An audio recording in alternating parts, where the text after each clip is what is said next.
d'una crudesa espeluznant. Però a més, el més interessant d'aquest cas és les connexions que hi ha darrere. Vull dir, el que va revelar és el més interessant d'aquest cas.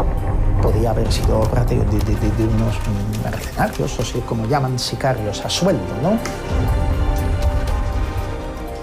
Nunca se hubo elementos para imputar el delito a alguien.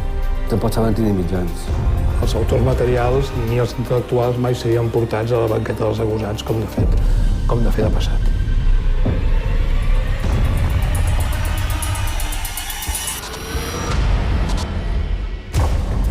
Jamás he encontrado crimen en el que reuniera los parámetros que reunió Ibon. Jamás. Lo interesante es que coincide con los asesinatos del famoso Jack el Destripador de 1888. Se recrea dentro del cuerpo. Tots ells